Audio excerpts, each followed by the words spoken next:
I'm Patrick, 31, and in my family, no man has ever made it to 60. Not one. My dad, my granddad, my great-granddad all gone at 59. Heart attacks, strokes.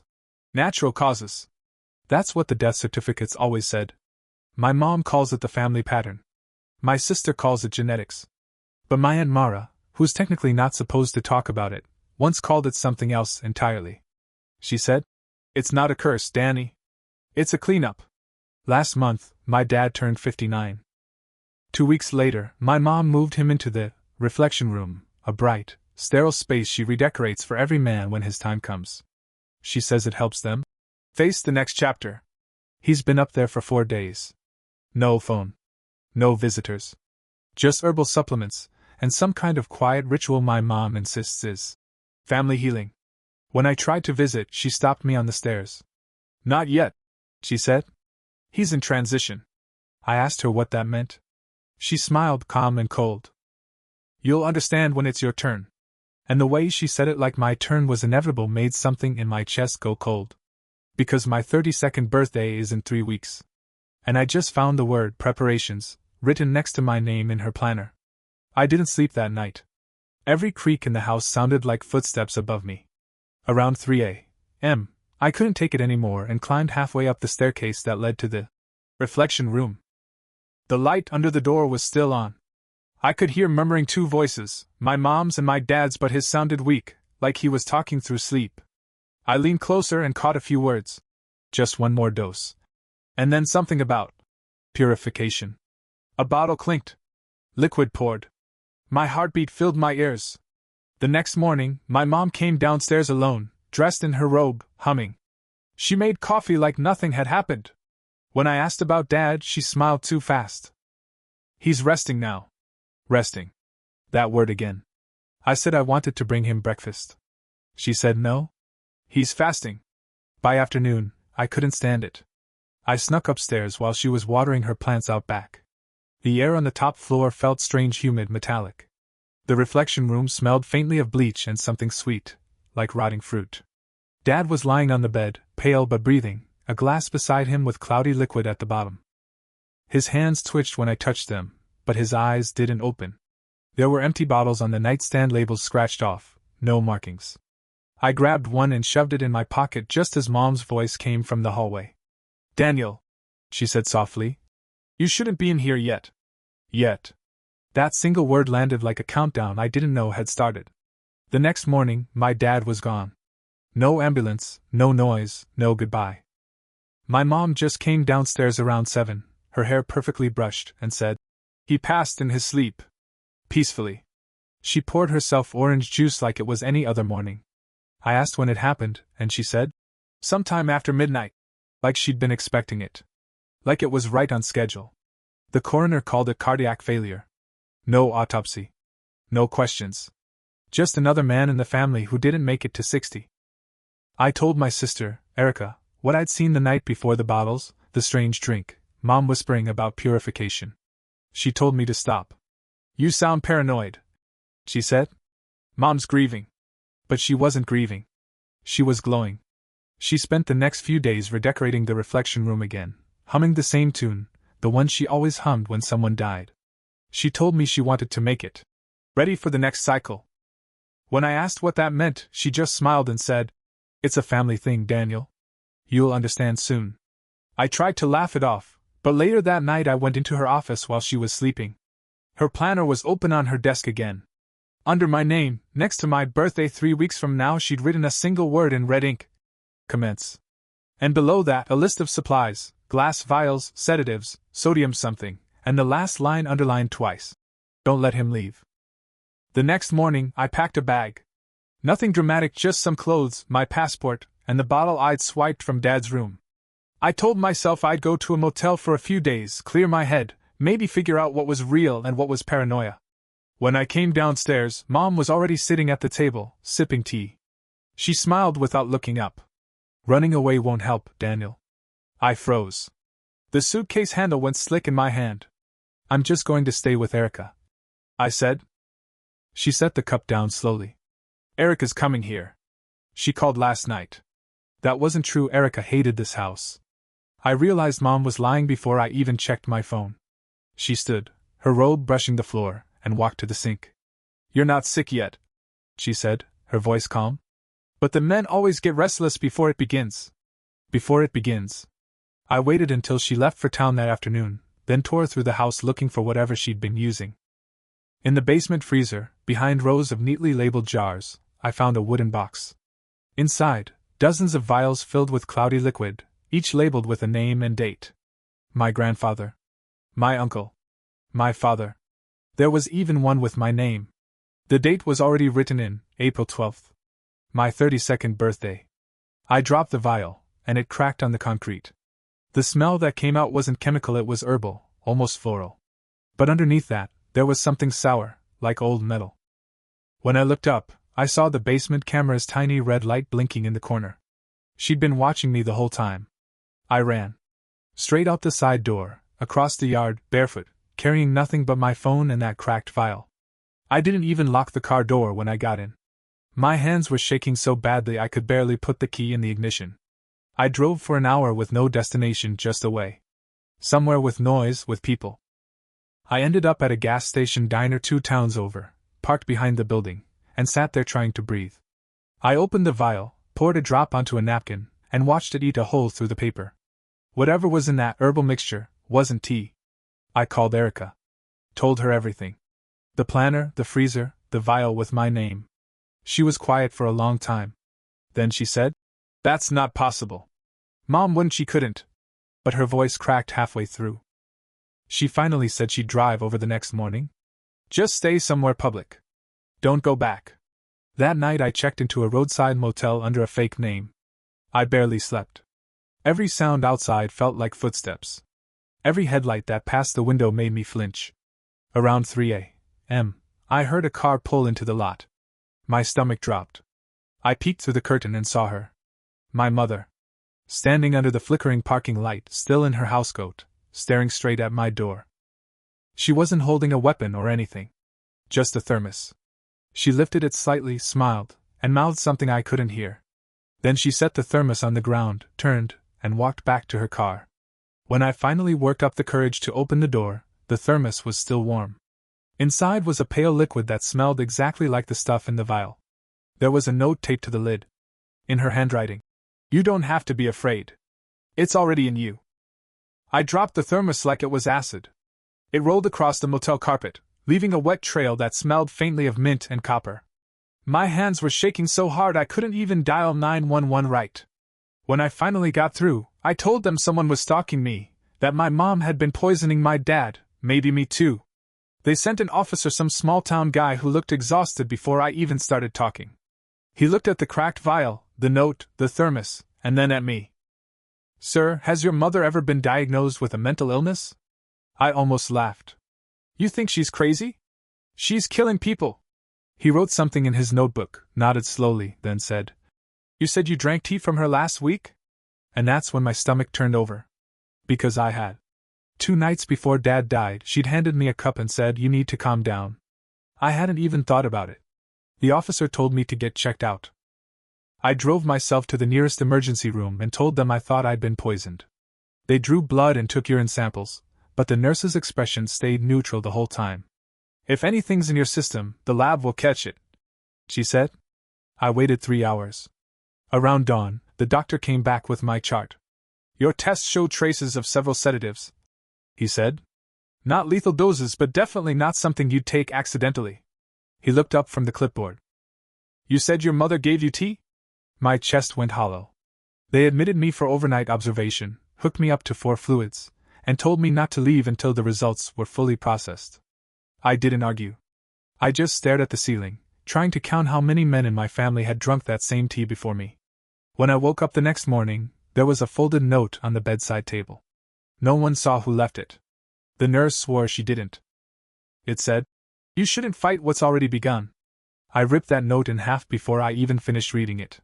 My pulse was hammering so hard the monitor beside me started beeping. A nurse came rushing in, thinking I was having a panic attack, but I waved her off and asked for my phone. I called Erica again. This time she picked up on the first ring. Her voice was shaky, whispering like she was hiding somewhere. "Dan, Mom's gone. My stomach dropped. What do you mean, gone? She left before sunrise. Packed a bag, emptied the freezer, and took the car. The police came by later asking questions about Dad's death.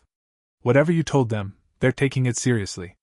For the first time in weeks, I felt something close to hope. So she's running. Yeah, Erica said, her voice cracking. But she left something for you. A sealed envelope on the kitchen table. I told her to open it. I could hear the sound of paper tearing through the phone. She went quiet for a long time, then whispered. It's a death certificate. For you. Signed and dated. Dated when? Next week. The doctor came in right then with my latest lab results, and I put him on speaker. He said the sedatives were still in my system, but the levels were dropping. Whatever I'd been given wasn't cumulative, it was meant to make me docile. Easier to control. And then I realized if she'd been drugging me just enough to keep me foggy, she'd probably planned to finish it later. Erica started crying. Dan, she's been doing this since Grandpa. She plans it all. She schedules it. You have to go to the police again, show them everything. I told her I would. But before I hung up, she said something that made my blood run cold. Dan, she called me last night. Before she left. She said she forgave us both. Forgave. Like we'd done something wrong. Like she was already past the point of punishment. That night, while I was still in the hospital, the nurse on duty said an older woman had tried to visit me. She'd left when they refused entry. No name, but the description was unmistakable. Evelyn. My grandmother. The one who was supposed to be long dead. I signed myself out of the hospital the next morning. The nurses thought I was being stupid, but I couldn't stay there another minute knowing Evelyn dead on paper for 20 years was walking around, visiting people. I drove straight to my childhood home. The reflection room was dark, the bed stripped. My mother's car was gone, her phone disconnected, her planner missing. But the freezer was still humming in the basement. When I opened it, everything inside was gone except one thing. A small envelope taped to the back wall with my name on it. Inside was a key and a folded note. Come home, it said. Everything is ready. The address written underneath wasn't the mansion. It was the old family cabin upstate, the one no one had used since Grandpa died. I should have gone to the police. I should have burned the letter. But I drove there anyway, because I needed answers, real ones, not whispers and rituals and half-truths. The cabin was unlocked. Candles burned low in every corner. And sitting in the middle of the room, perfectly still, was Evelyn. Her hair was silver white, her face calm, her eyes alive. She looked younger than I remembered. Beside her, on a small table, was a tray with 2 glasses and a thermos. Where's Mom? I asked. Evelyn smiled faintly. She's finished her part. What part? The transfer, she said. You think this is about killing? No, Patrick, it's inheritance. A body wears out at 59, but the spirit doesn't have to. We don't die, we continue. She stood up, steady as stone. Your father offered himself willingly, just as I did, just as your mother did. You were chosen next. I backed toward the door, my hand already on my phone. But then I noticed the second glass on the table. It was full and steaming. Evelyn nodded toward it. You've been carrying me for a week now. Haven't you felt it? The sleep that doesn't end? The voice when you close your eyes? And suddenly, I remembered the dreams, Evelyn's voice whispering in my head, the taste of that tea I couldn't get out of my mouth. You're not leaving, she said gently. You're staying. I dropped the phone and ran, shoving the door open, but before I reached the car, I saw headlights pulling up the drive. My mother stepped out. Her eyes weren't hers anymore. They were Evelyn's. She didn't blink when she saw me, just stood there, backlit by the headlights, her silhouette trembling like it was struggling to hold itself together. I couldn't tell if I was seeing my mother or the ghost wearing her face. Patrick, she said, and it was both of their voices layered, my mom's soft drawl wrapped around Evelyn's sharper tone. You shouldn't have left. It makes it harder. Harder for what? I shouted. For you to kill me? Her smile didn't falter. No, darling. For you to wake up. I don't remember pulling over. One second I was driving through fog, the next I was sitting on the hood of the car, engine still running, the world completely silent except for the low hum of the highway lights. My breath came out in white wisps, even though it wasn't cold. I looked at my hands. The veins were darker now, black, almost. My reflection in the car window didn't move quite the same way I did. When I tilted my head, it lagged. Daniel! A voice said behind me, soft, familiar, impossibly close. I turned, but no one was there. Just the echo of it vibrating through the air. Then another voice answered it. My voice. Stop it! I whispered. Get out of my head! But it didn't stop. The voices layered: Evelyn, my mother, my father, all whispering pieces of the same sentence. You're the first who lived long enough to carry all of us. My vision blurred, and for a second, I wasn't on the road anymore. I was back in the reflection room, only it wasn't a room now. It was endless, mirrored in every direction. And inside each reflection stood someone I knew, my grandfather, my dad, uncles I'd never met. Each holding a glass, each smiling faintly. When they spoke, it was one voice. The body fails. The blood remembers. I felt it then, a rush of warmth up my spine, a sound like wind screaming through a tunnel. My chest convulsed, and I fell to my knees. Somewhere, far away, I could feel my mother's hand on my shoulder. You're almost home, Daniel. I grabbed the cracked vial from my pocket. The last drop glimmered at the bottom, cloudy and metallic. My mind screamed not to, but something deeper, older wanted it. If I drank it, maybe the voices would stop. If I didn't, maybe I would. So I did. The moment it touched my tongue, the world folded in on itself. My reflection straightened, smiled, and stepped out of the glass. It looked at me, my face, my eyes, but calmer, colder. You've done well, it said. I tried to move, but my limbs were gone, or maybe they weren't mine anymore. My reflection turned, climbed into the car, and drove away. I'm writing this from a gas station bathroom stall, using a stranger's phone. My reflection's still out there, wearing my skin. When I look in the mirror above the sink, it doesn't copy me anymore, it just smiles. I think I understand now what Aunt Mara meant when she said it wasn't a curse. It's a cleanup. And the only thing left to clean up is me. Behind me, the cabin door creaked. Evelyn was standing there now, calm, glowing in that flickering candlelight. He's close, she said. You can feel it, can't you, Marla? He's slipping already. My legs started to go weak. The ground tilted, colors bending. My heartbeat wasn't syncing right, it was like two rhythms fighting in my chest. One fast, one slow. I reached into my pocket for the cracked vial I'd kept since that first night. My fingers brushed glass dust. The smell of mint and copper hit my nose. You poisoned me, I whispered. Evelyn shook her head slowly. We shared with you. It's a bridge, Daniel. You're carrying me now, the way your mother carries me. Mom took a step closer. You've already crossed halfway. That's why you can see me like this. The others couldn't.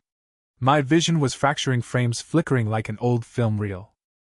For a second, I saw Dad standing behind Evelyn, his skin gray and eyes hollow, but smiling. And then he was gone again. I stumbled backward toward the car, fumbling with the keys, but my hand wasn't obeying me anymore. It felt like someone else's. My mother's voice grew softer now, pleading. Don't fight it, honey. It hurts more when you fight. Just lie down. We'll take care of the rest. I'm not one of you, I rasped. Evelyn's smile thinned. You are us. You always were. Every son becomes the vessel. That's why none of them make it to 60, because by then, the body is ready. The old spirit needs a new home. I lunged for the driver's seat and slammed the door shut. My mom's hand hit the window hard enough to crack it. Daniel. I turned the key, engine roaring, and floored it down the dirt road. In the rearview mirror, I saw them, both of them, standing together in the dust, holding hands. Watching. Waiting. Halfway to the highway, I started coughing deep, rattling, metallic. When I looked down, my palms were streaked with faint gray veins, spreading like ink beneath the skin. Something inside me shifted. And in the passenger seat, just for a moment, someone exhaled. It wasn't me. The bathroom lights flickered once. Twice. Then they steadied, humming in that cheap fluorescent way that makes everything look dead and overexposed. I splashed water on my face, but the reflection didn't follow. It just stood there, watching. It looked exactly like me, same scruff, same tired eyes, but there was something wrong in the pupils. They weren't black. They were deep gray, like smoke with weight. Give it back, I whispered. It tilted its head. You gave it away. My stomach clenched. The cracked vial lay on the counter beside me, bone dry. I could still taste that metallic sweetness in the back of my throat. I didn't agree to this. You did the moment you drank, it said. You finished what your mother started. Outside, someone banged on the bathroom door. Hey, you okay in there? I opened my mouth to answer, but my reflection spoke first. Yeah, all good. My blood went cold. Because the voice that came out wasn't from me, it came from the mirror. I stumbled backward, knocking over the trash can, heart jackhammering. No, I muttered. You're not real, this isn't real. The door creaked open. A man in a gas station uniform peeked in, concern on his face. Sir, you're... He didn't finish. His eyes went wide, then empty. He turned his head toward the mirror, as if something behind me was pulling him in. And then he walked into it. No scream. No crash. Just gone. The reflection smiled wider. We're waking up now, Daniel. The others are coming. I felt something shift behind the mirror, silhouettes moving, multiplying. For every ancestor I'd seen before, now there were more. Dozens. Hundreds. Their hands pressed against the glass, each face half-formed but familiar. The mirror began to ripple like water. My reflection reached out. Time to join the family. I ran. Burst out of the bathroom, through the convenience store, past a row of blinking slot machines and a cashier who didn't even look up. Outside, the night air hit like a slap, cold, wet, real. But the glass door of the gas station caught my reflection again. Only this time, there were two of me. One standing beside the other, both smiling. Both watching me run. And somewhere, miles away, in my mother's house, I swear I heard her humming again. The song she always played when someone died. Only now it sounded like a welcome. By dawn, I'd driven until the gas light blinked red. Empty highways. Gray sky. The kind of silence that makes you wonder if you've slipped out of the world entirely. I pulled over near an abandoned rest stop, the kind with cracked asphalt and a single, fogged-up payphone. My phone was dead. My reflection, though? It was everywhere. Every window, every shadowed puddle. Each one slightly out of sync, like it was rehearsing something I hadn't learned yet. I got out of the car, gripping the steering wheel one last time, and stared at the horizon. I'm not part of this, I said aloud, hoping the world might hear me. Whatever you are, whatever you've done, it ends here. And that's when the payphone rang. A shrill, ancient sound that cut through the empty air. I walked toward it slowly, like it might bite. The receiver was crusted with rust, but the voice on the other end was perfectly clear. Daniel, it said. My mother's voice. Calm. Gentle. You've come far enough. I swallowed hard. Where are you? Everywhere you've ever looked, she said. Every time you saw your own face and didn't recognize it. That was me. That was all of us. You killed Dad. No, she said softly. He stepped aside. We all do. So the blood keeps its shape. The fog around the rest stop shifted. And in the distance, through the gray, I saw outlines, figures walking toward me. Not ghostly. Solid. Familiar. My father. My grandfather. My great-grandfather. And behind them, women, my mother, my grandmother, my aunt, all with the same faint smile. Evelyn stepped forward, holding that same thermos. You tried to run from what's in your veins, she said. But it isn't poison, Daniel. It's preservation. I backed away toward the car, but my reflection in the window didn't move. It looked over my shoulder instead at them. And then it smiled. Enough running, it whispered from inside the glass. The figures were closer now. I could see their eyes, gray, swirling, endless. They surrounded me, but they didn't touch. They just watched. My reflection pressed a hand against the window. We've been doing this for generations, it said. But you, it smiled wider. You finally made it long enough to become the vessel and the keeper. The payphone went dead. The fog pulsed once, then swallowed everything. When it cleared, the car door hung open. The driver's seat was empty. Weeks later, a patrol officer found the car abandoned. Key still in the ignition. Inside, the only thing on the seat was a small thermos half full and a note taped to it in careful handwriting. Cycle complete. Reflection secure. They said no one ever claimed it. But if you drive past that rest stop on a foggy morning, sometimes just for a second you'll see someone standing by the payphone. And if you look long enough, they look back.